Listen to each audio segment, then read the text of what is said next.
محترم ناظرین، السلام علیکم ورحمۃ اللہ وبرکاتہ۔ میں ہوں حکیم حافظ سید صلاح الدین اور آپ دیکھ رہے ہیں میرا یوٹیوب چینل سید ہربل کلینک۔ اس سے پہلے والی ویڈیو میں ہم نے پتھری گردہ عضلاتی یعنی خشکی سے بننے والی پتھریوں کے متعلق بات کی تھی۔ آج ہم غدی یعنی گرم مزاج میں بننے والی پتھریوں کی بات کریں گے۔ یہ پتھریاں ان لوگوں میں بنتی ہیں جن کا مزاج گرم ہوتا ہے۔ اگر گردوں میں ریت یا پتھری موجود ہو تو پیشاب جلن کے ساتھ آتا ہے اور درد کی ٹیسیں بھی اٹھتی ہیں۔ گردہ والی جگہ پر درد کا احساس ہوتا ہے اور بہت تکلیف ہوتی ہے۔ زیادہ بھاگ دوڑ کرنے سے درد کی شدت میں اضافہ ہو جاتا ہے۔ اگر پتھری کا سائز چھوٹا ہو تو تکلیف کم ہوتی ہے، اور اگر پتھری کا سائز بڑا ہو تو انتہائی تکلیف دہ اور ناقابل برداشت درد ہوتا ہے۔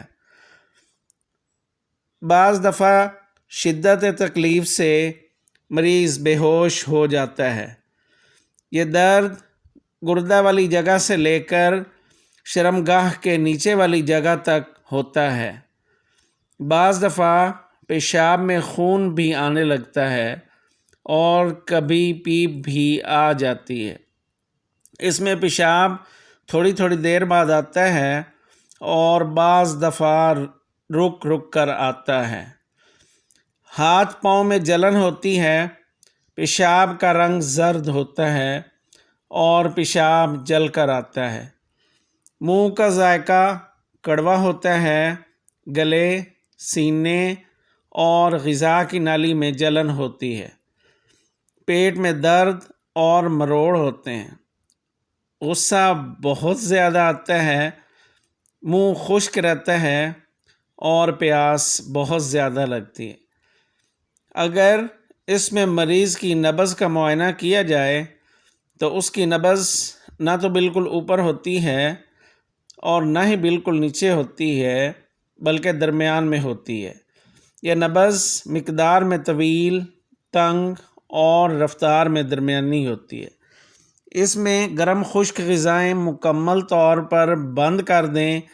4 اور 5 نمبر غذائیں استعمال کروائیں۔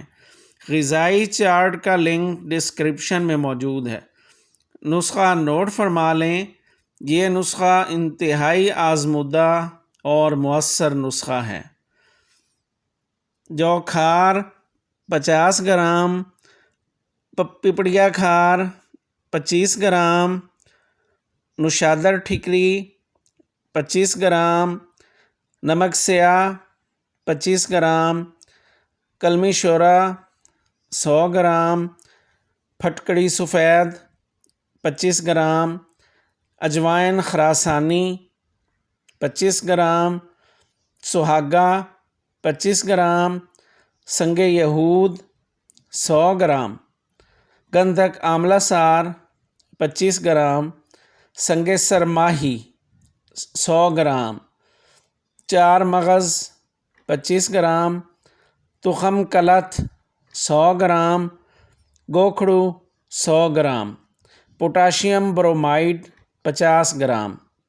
گندھک کے علاوہ تمام ادویات کا صفوف بنا لیں اور گندھک کو علیحدہ پیس کر اس میں مکس کر لیں۔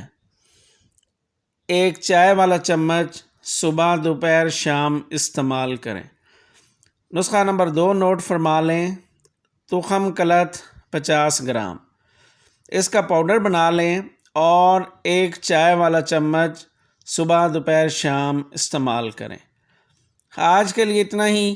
انشاءاللہ تعالی پھر کسی نئی ویڈیو کے ساتھ آپ کی خدمت میں حاضر ہوں گے۔ تب تک کے لیے اجازت۔ اللہ حافظ۔ السلام علیکم ورحمۃ اللہ وبرکاتہ۔